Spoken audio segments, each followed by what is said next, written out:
everyone, welcome back to Katarina's Garage. My name is Katarina Lloyd, and this time, well, we're checking out a really old beauty, and this is going to be the earliest vehicle that I have ever really had the chance to work on. Now, I'm not going to be working on it in this video. This is just kind of like a tour of this beautiful old Fargo behind me. Now, if you don't know, sorry. So, you might look at this, and if you don't know about Fargos, you'd think, oh, this is a Dodge. Well, you'd technically be right. However, Fargos, for a number of years, actually, were the Canadian division of Dodge trucks. We actually didn't have as many, like, Dodge trucks. We had Fargos up here. And now, the reasoning for this, and I'm not too sure, like this is what I've heard, so somebody can correct me if I'm wrong here, but it was done because of, we put a tax in place to try and protect the Canadian car market, but in reality, that's not what it actually did, to be honest. It just made American car manufacturers make Canadian-only models. Similar to this, Ford had the Meteor brand, and GM used a bunch of Pontiacs for Canada only. There's like the Catalina, or not Catalina, sorry. There's like the Parisienne, the Acadian, the Beaumont, and there's a couple others as well. But anyways, let's take a tour of this thing. So this happens to be a 1948 Fargo F1-C. So the thing is, Fargo as a brand actually existed quite early on. As early as, I think it was like 1912 or something like that, when they were founded. Somewhere in that range anyways. And the thing is, in 22 or 27, they were actually acquired by Chrysler to actually have these as their trucks, because Fargo made trucks, and Dodge, they didn't as much. So that's one of the reasons why these actually exist, to be honest. And it's just pretty cool. Because, and again, you only see the Fargos in Canada. I haven't heard of them being in the United States. So it is pretty interesting. And, like, honestly, I love this big old cow catcher in the front of this thing. Like, and it's solidly mounted on there. Like, solidly welded. It's beautiful. I love even, like, just the little details of, this is a 1 year only with the globe like that. 1948. Because they did change it later on. And then you'll see the only places that it actually has the name of the truck is on both sides of the hood. Just Fargo here with, a half globe. And then the other side of the globe, so, like, it's a full globe. The full globe, except for, half of it's on this side, the other half would be on the other side, but unfortunately, that is not here. But something interesting about this time period, because, and this was kind of a common thing with trucks. So, you might notice, there happens to be a lock on this side. But, if we go over to the driver's side of the truck, there is not a lock in this door. This is always unlocked. Except, or at least not an external lock, but I believe there should be an internal one somewhere in here, if I remember correctly. I could be wrong. Some had that, some didn't. And again, I don't know much on these. But what I do know, like, this one it's a complete truck, but, and you might wonder, why does it only have a lock on the one side? Well, because it was a chivalrous thing. So what you were supposed to do is, you would be walking, with your significant other, and you'd go up to it, you'd unlock it, you'd open it for them, which this door is actually locked, so that's kind of a problem. And I don't know 100% if you can unlock it from the inside, to be honest. I don't know with these doors. I don't know much on these, like I mentioned. It's just stuff I'm learning still. And there's not a lot of information on these either. But basically, yeah, you would unlock the door for your woman, right? And you'd open the door for her. She'd get in, you'd close the door, and then she'd slide over and open the door from the passenger side. You know, just slide over and open the door. And that's all it was, to be honest. It's kind of interesting. But meanwhile, well, let's take a look, actually, under the hood here. And sorry, I'm extending you up. I should have just paused the video, but that's all good. So, once I pop the hood, which is interesting because these hoods, they have a half clamshell design. So, it opens like that from either side, and you can't unbolt it. Like, it is missing a bolt up here, so you do have to watch out for that. But this happens to have the old Flathead 6, which this was the only engine option at the time. They didn't have the Hemi yet, which the Hemi was their first V8. So, and now it's kind of cool because the old school style filter, like this is what they consider a sediment catcher as opposed to a proper fuel filter. It still works in the same way, except it doesn't have a screen in here. Like, if I take you off the stand here, I can show you what I mean. So now that I'm holding it, if you look at this, so basically what would happen is the fuel would come in and the fuel would just flow right through, but any sediment would just drop down to the bottom because it's heavier than the fuel, right? It was just one of those kind of things that they thought of, and I don't know how well they worked. I mean, they're not used anymore, but it is kind of cool to see that style filter. I haven't seen one of those in a while. And, you know, like, this is a very, very simple engine. It's a Flathead 6. This being the F1-C, which was for 3/4 tons and 1 tons. This would have had, I think it was 108 horsepower when new, which for what it is, and considering this can date its time back to honestly, the original sort of internal combustion engines this design with the flathead. Because it's a flathead because, well, you look, it's not completely flat over here, right? Like, the entire head is flat. And the valves actually are not, it's not an overhead valve design. The valves are actually inset in the block. So it's kind of a different design, much simpler, and these have way less compression than what you normally think. This probably only has 5, maybe even 6 to 1 compression, compared to even the low compression of my 86 Mustang that has 7.5, right? But, and you can see it from this side, you know, and it still has like a generator on it, which it's probably still 6-volt. I'd have to read the tag there. But it's just very, very cool to see all the elements here of these old school sort of motors. And this one, I think it should run. Just have to do some things. Like, for example, somebody was messing with it. Like, the plug wires are off of it. And because I think the motor might be locked up. So that's something that I'll have to address. But that's not going to be very hard to fix, to be honest, as long as none of those Autolite spark plugs snap on me.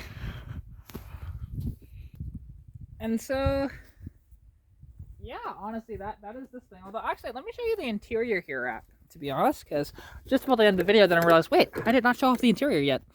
So, the interior of this is very, very basic, right? Like, you even just had essentially cardboard for your door cards. There's no such thing as sound deadening in these, you know, but the floor is mint. There's usually rust in the floor, but this one, it's pretty good overall. You know, a couple little holes, but really, that's easy to fix. And, you know, and again, the roof, again, no sound deadening up here either. It's just not something that they did with trucks back then. You know, this seat, basically, this thing would bounce around a lot. And it's got, you know, the manual transmission in it, which, this is something that I don't know. If this happens to be a 3-speed or a 4-speed. Because it could be either, to be honest. Or, I don't know what year they actually did the 4-speeds in these. Let's see. Is the clutch... No, the clutch still works. So, first, second. Wait, is this an automatic? Oh, no, there we go. Okay, it was just a little bound up. So, first, second, third. That would be... Oh, so it is a 4-speed.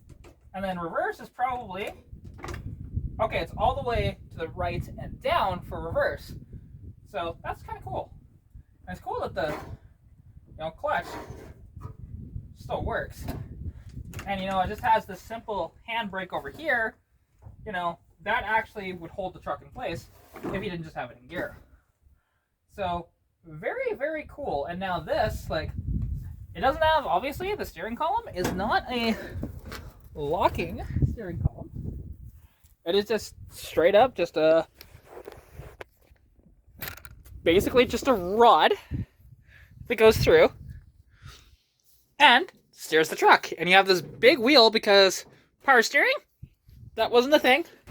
This thing doesn't have power brakes either. It's just a basic truck. And you have your gauges over here, which are just really cool. And even, here's the speedometer and the odometer here. It's really neat.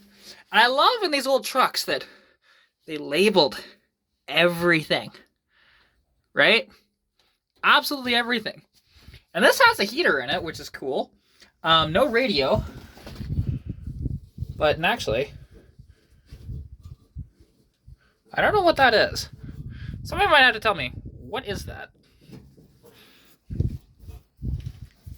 Oh, I know what that is. So that is actually for, just thinking about it, that opens this up, and that's your sort of fresh air vent. Now you can actually open the quarter windows as well, but this was just a much more efficient way of cooling yourself off when it was a little warmer. And even I don't know if you can read that, but it says Armor Light on the glass, which is neat. And this is just flat glass, and it's very, very cool. And this thing, I can't wait to hopefully get this thing running and just drive it around the yard, right? That's one of these things for this thing that I'm most excited about. But, it's just how simple it is in here, right? Like the floor, there's panels that you can take out of the floor just with bolts, right? To access stuff underneath if you need to do it from up top, which is really cool. And this truck, because even the flashers, which, I don't know if this still works or not. Because again, haven't put a battery in this one to check, but there's going to be stuff that, like I said, I want to get this thing back going. And if anybody is interested, because I don't know, there's the tag to the code. Right? I don't know any of that, so if you can read it. But yeah. Anyways, other than that, although actually something else. Sorry, I keep thinking of stuff on this truck. So it has a metal bed floor, but it actually would have had wood back here. So somebody added this at some point. You can tell it's homemade. You can just look at the welds and stuff like that. They're actually good welds. It's just they're old school welds, right? So this would have had a wood bed floor that would have just been stakes going down, with metal slats in between the stakes to kind of keep it all in place. That, and it was kind of decorative as well. But if you take a look under here, actually, you can see there's a hydraulic ram down there. This is a tilt box, which is cool. Now you take a look at even the leaf springs, right? This would be a backbreaker going down the road, but man, it'd be so much fun. And it's gonna have, 4-wheel drums on it as well, so braking might not be the best, but this is a truck that you're not really taking on the highway much. It's just because it's capable of it doesn't mean that it'll do it well. And that's just one of those deals, right? Just like Japanese K cars. Just because they can go on the highway doesn't mean they should. There we go. It just takes a bit of a firm sort of thing.